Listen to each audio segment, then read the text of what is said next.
Today I'm going to show you how I'm preparing for hiking season.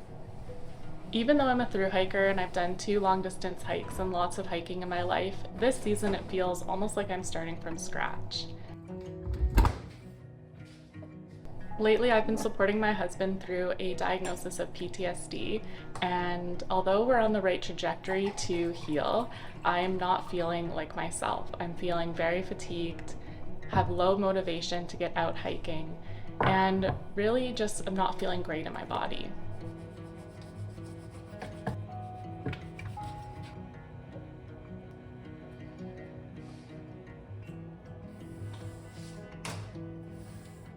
I've been struggling with not getting enough sleep and feeling tired every day, and I've also been struggling with my appetite. So the first thing I want to start with today is making sure I eat a nice, good breakfast.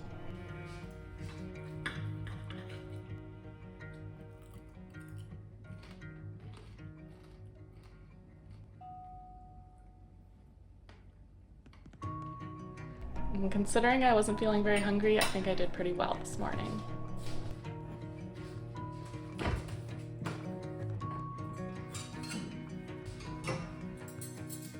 Considering I was feeling like I was starting from scratch with not much exercise under my belt for the last few months, I really wanted to address my most pressing issue first, which was something that was holding me back from doing other types of exercise. And that is my neck and shoulder area. I have an old injury here on my neck. I slipped on ice and fell and bent my neck sideways probably 6 or 7 years ago.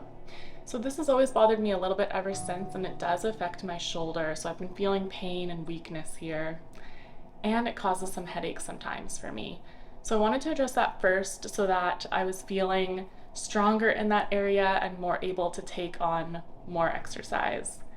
What I've been doing is seeing my physiotherapist virtually for this specific issue, and I've started strengthening probably about a month ago, and I'm feeling pretty good, but it's still slow progress. What I've noticed is as I work on that, I'm starting to feel more and more motivation to do more exercise and more training for hiking season. I think it's really important to address any injuries that you know you currently have, anything that's bothering you in your body that you think could bother you during hiking season and make you not want to hike, to address them as soon as you can. So that's why I'm doing this first. Later this month, I'm going to have a session where my physiotherapist addresses all the different areas of my body and tests me for risk factors for injury for hiking, and I'll be making a whole video about that, so stay tuned. Now that I've digested my breakfast a little bit, I'm going to be heading to our gym. It's in the building here, which is incredible, and doing a little bit of cardio and some physiotherapy exercises. So let's go.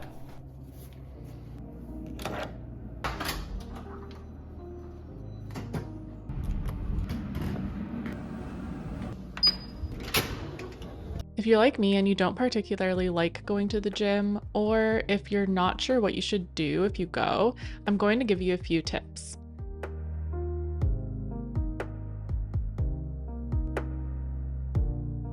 I usually start out with 10 to 20 minutes of cardio. Today I'm using the rowing machine.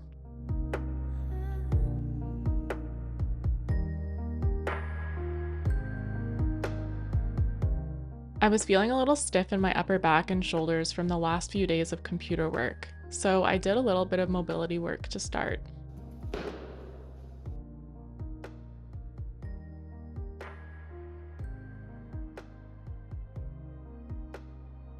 When in doubt, if you're starting to train for hiking season, strengthening your core muscles is usually a great place to start.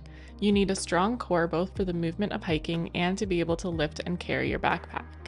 If you're not sure which exercises to do, you can try these ones. You can monitor if the exercise is too hard for you by observing if you start holding your breath or if your back lifts off the ground when lowering your leg.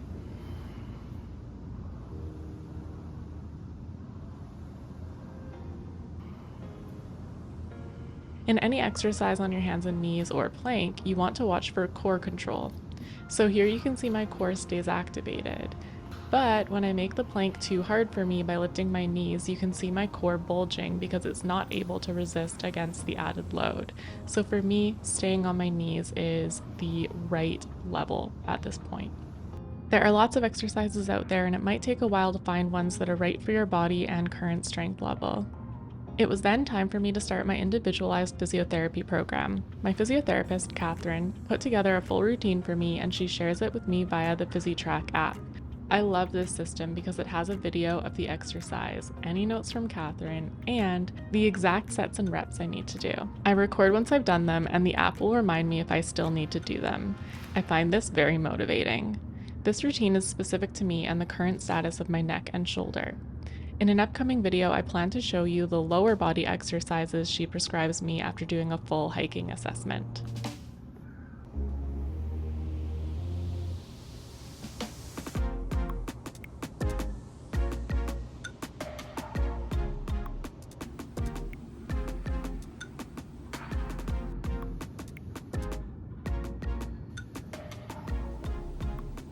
After about an hour, I was ready to head back to my apartment.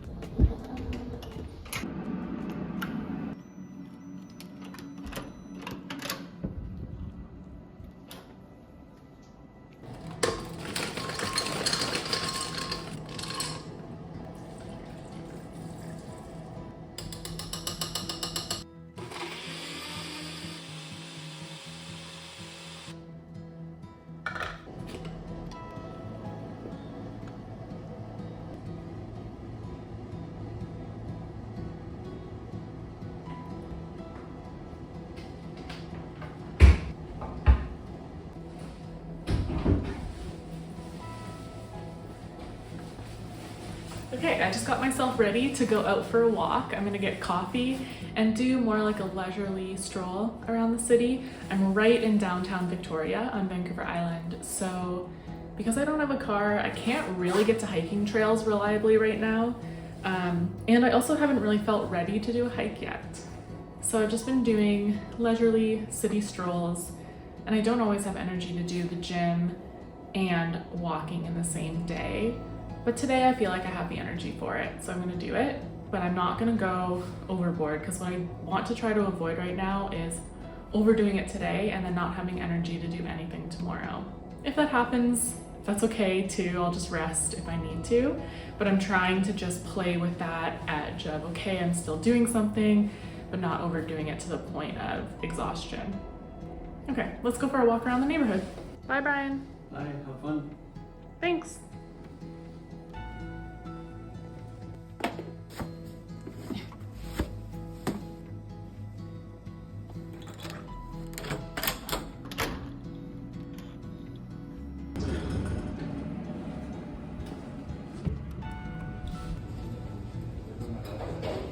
The apartment we're renting is pretty close to Chinatown in downtown Victoria.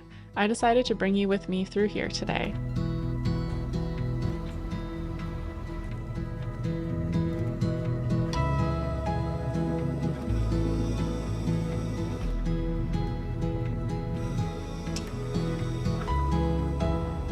I usually head towards the path along the water because I find it such a lovely, peaceful pocket in the middle of the city.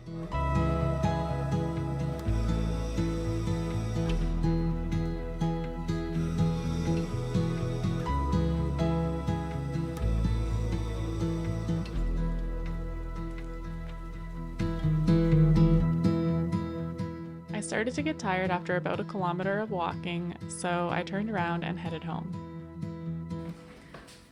Okay, just got back from my walk. Went well. I probably did about 2K total, and I was starting to feel like I was done. There's a lot of stimulation out there in the city, and I get overstimulated, so I'm back home now. And one thing about training and hiking prep that often gets overlooked is rest. So I'm going to rest for a bit because I need to consolidate everything I just did in my body. And yeah, rest is an important part of preparation. So that's what I'm gonna do.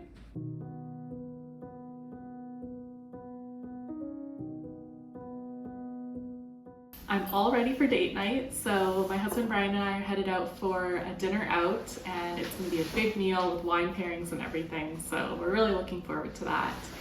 And tonight ties into two of my goals that I'm working on to prep for my hiking season. So number one, making sure I'm eating enough, And number two, investing in my relationship, because this season Brian won't be able to hike with me as much as we normally like to hike together. He will still hike with me a bit, I'm sure, but he needs to be here in Victoria to continue his PTSD treatment. And if I'm doing any longer term hikes, longer distance hikes this season, which I'm hoping to do, then I will be doing them without him. So making sure that we feel really connected all leading up to that, and if and when I leave to go hiking is really important to me normally, but extra important now because I really want him to still feel supported by me, even if I'm not physically there in person. So making sure we invest in connecting with each other is a really big part of my prep.